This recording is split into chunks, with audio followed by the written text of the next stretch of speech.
বন্ধুরা, দেখা গিয়েছে যে সূর্য সূর্যরা সেনগুপ্ত পরিবাররা ডিলটা পাওয়ার জন্য আসে। এরপরে সেখানে দীপা ঘরে ঢোকে, কিন্তু দীপাকে দেখে চিনতে পারল না সূর্য। আসলে সূর্যর স্মৃতিশক্তি লোপ পায়। সূর্য সময় সময় সবই ভুলে যায়, কিছুই মনে থাকে না। তবে জয় উর্মি মনে করিয়ে দেয়। তবে এদিকে দীপাকে চিনতে না পারায় দীপার মনটাও খারাপ হয়ে যায়। মনে মনে ভাবে, ডাক্তারবাবু কি ইচ্ছা করে করছেন অভিমান থেকে বুঝে উঠতে পারে না। এরপরে দেখা যায় প্রজেক্টটা ভালোভাবে এক্সপ্লেন করে সূর্য, যাতে টেন্ডারটা পায়। এরপরে রূপাও এক্সপ্লেন করে আলাদাভাবে, যাতে রূপা পায় টেন্ডার। এরপরে দেখা যায় হঠাৎ করে ঘরের মধ্যে অবিনাশ সেই পুলিশ অফিসার ঘরে ঢোকে।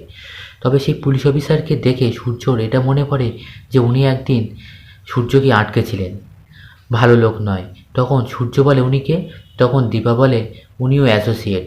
তখন সূর্য বলে, না, আমার মনে আছে যে উনি আমাকে আটকেছিলেন, আমি ওনার সাথে কোনো বিজনেস ডিল করব না। এই বলে ঘর থেকে বাইরে চলে যায়।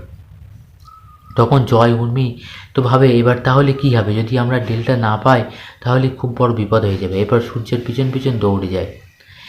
এদিকে তত সময় রূপাকে অভিমান ভাঙানোর চেষ্টা করে দীপা। বলে, রূপা, কি হয়েছে তোর? আমার সঙ্গে কথা বলছিস না? অভিমান হয়েছে মায়ের ওপর? তখন রূপা বলে, এখন কেন কথা বলতে এসেছো? যখন আমি এতবার দেখা করতে গিয়েছিলাম তুমি তো আমার মুখই দেখোনি। তারপরে যখন জেল থেকে ছাড়া পেলে তখন তো একবারও জানাও নি। তখন দীপা কিছু বলার আগেই রূপা বারবার অভিমান করতে থাকে। তবে দীপা রূপার অভিমান ভাঙানোর চেষ্টা করে।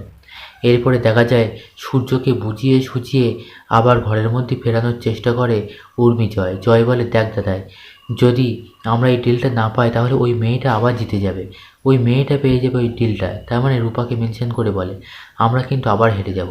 তখন সূর্য বলে, না, আমাদেরকে ডিলটা পেতেই হবে, চল কাম ব্যাক।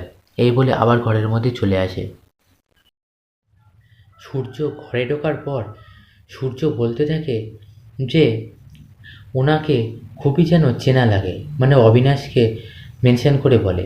তখন জয় বলেন, না রে, তুই হয়তো ওনার সাথে গুলিয়ে ফেলছিস। তখন দীপক বলে, হ্যাঁ, আপনি হয়তো ওনার সঙ্গে অন্য কাউকে গুলিয়ে ফেলছেন, তবে আমাকে কি চেনা চেনা লাগছে? জিজ্ঞাসা করলো দীপা সূর্যকে, আমাকে চিনতে পারছেন? তখন সূর্য দীপার দিকে দেখতে থাকে। বন্ধুরা, এরপরে দেখা যায় আবার ওরা বসে। তারপরে দীপা ঠিক করলো যে দুজনকেই ডিলটা দেবে, টেন্ডারটা দেবে 50-50 ভাবে, সূর্যদেরকে আর রূপাকে। বন্ধুরা, তবে এর পরবর্তী বিষয়টা ঠিক কী হতে চলেছে জানতে চোখ রাখুন আমাদের চ্যানেলে।